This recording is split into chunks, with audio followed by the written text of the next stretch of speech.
Moving on to the fourth criteria, exit. This kind of ties to the capital stack because this is where we talk about how am I getting my money back as an investor? Because this project is complete. Where do they get the money now to give it back to me? What is very important to understand is go back to the fundamentals of the process. One of the things the EB-5 journey has in itself is that the investment has to be at risk. So that means nobody can guarantee you that your money comes back. And this is exactly what you need to understand to think of exit. Why? What you need to understand is only if a project is financially viable will you get money back. Now, it has to have enough value left at a point in the future, and it has to exit. What do we mean by exit? Remember, a nice looking building by itself won't get you your 800,000 back. The building has to either be sold or refinanced, or it has to have enough cash flow from daily operations for you to get paid back. Now, there are two types of exits when we talk about. One are what we call institutional exits, which is basically you sell it to a bank, private equity, family office. The second type of exits are non-institutional. It could be Mr. Patel selling an asset to Mr. Sengupta, right? Now, this is, I don't feel comfortable with non-institutional exits simply because it goes on individual balance sheets, right?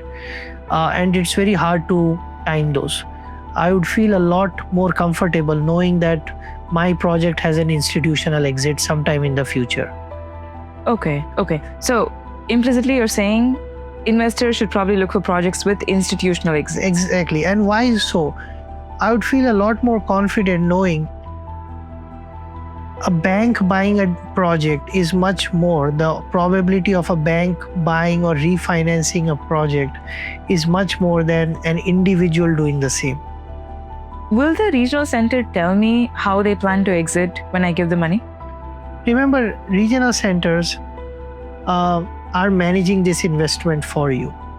And when they start any investment, any regional center would have thought through this that, hey, look, this is what we are creating as an asset. This is how we will develop it. This is how we will run it. And this is how we will exit it. So if you work with a experienced regional center, most of this is actually a very well-defined process-oriented system. It's not surprise or good luck. I understand they cannot guarantee 100% chance of return, but do they give percentages in general, that 99%? No, all of that. Any sort of guarantee of financial outcome is not possible. Remember, this is, let's take a step back from EB-5. If you were to make any investment in your day-to-day life, you probably would struggle if I asked you which investment has a hard guaranteed outcome. Okay, so well-established regional centers have well-established processes to give money back. How long will it take to get the money back? Timeline. Again, USCIS, what USCIS has said is that your money needs to be at risk for 24 months minimum.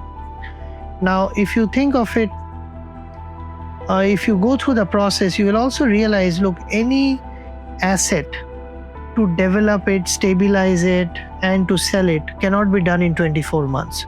So the time duration for return of investment changes individually from project to project. Some projects may be 6 years, some 4 years, some 5 years. So once you've made sure that this is the investment I'm moving ahead with, look at the investment document. It will clearly tell the duration. What's the average that you've seen? 5 years. Most projects are between 4.5 to 5 years. Okay. Because I've heard 5 to 7. Correct. But most is 5. So we've talked about track record, job creation, capital stack, exit. Now the return. I understand this is really a pathway to get the green card, but also, should I expect any financial returns? No, I think, look, you cannot expect any financial returns. The only thing to expect from this, think of this as an alternative investment where the green card is your biggest ROI. Hmm. On top of it, if you really think about financial ROI, it's a very low yield investment which gives you anywhere from, I've seen 0.2% per annum to as much as 1% per annum. Most EB-5 projects meander between 0.2% per annum to 1% per annum.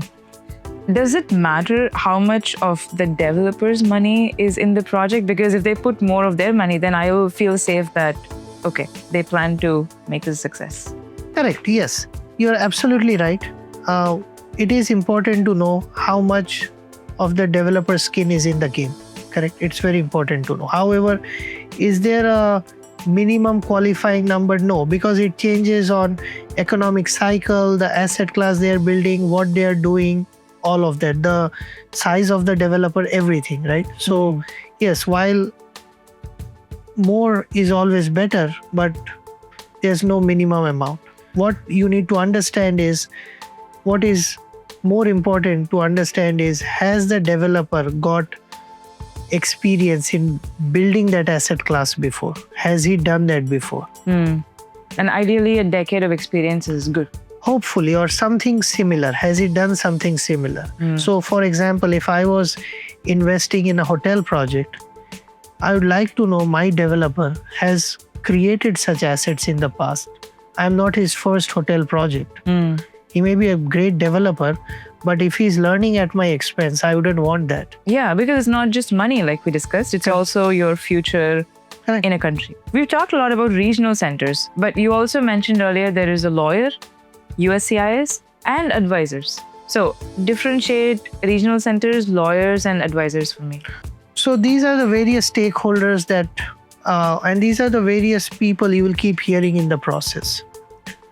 So the first thing is regional center. Regional centers bring you curated investment opportunities that qualify for EB-5 program. Okay. They are going to be your one point of contact while your investment stays invested. The second very equally important stakeholders are immigration attorneys. Their job is twofold. One is to make sure you're investment ready, which is to evaluate your source of fund, get it properly documented, get your personal KYC done. Also evaluate the project from a immigration standpoint. Does the project qualify as an EB-5 project? Does it create the necessary jobs? So they are going to, are the contracts in place, all of that. So that is their job. The third thing would be what you call as immigration brokers, EB-5 brokers, or financial advisors. These are professionals who will guide you through the process. Remember, every project that has ever come into EB-5 and that will probably come into EB-5 has a risk threshold. You yourself as an individual has a certain amount of risk threshold.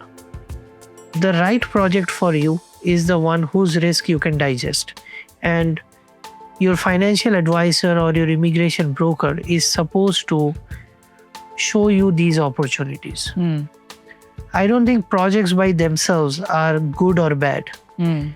It's just that, do they match your risk appetite? That is the question that you need to ask the regional center. That's the question you need to ask your immigration attorney. And that's the question you need to ask your broker or financial advisor. Okay, last question. Are there any other questions that an investor should be asking before wiring their money? I think the last thing that an investor should really think through. Imagine the EB-5 process takes 5 to 6 years for it to really play out. You're also committing to staying in the US and building a life in the US. So it's a lot of commitment if you really think through. So make sure that you really understand this commitment and you really want to be in the US. You see your life play out in the US. This will only frustrate you if you do it thinking you want to be in the US, but if you're now signing up to spend your time in India or some other place, it's not a worthwhile investment then.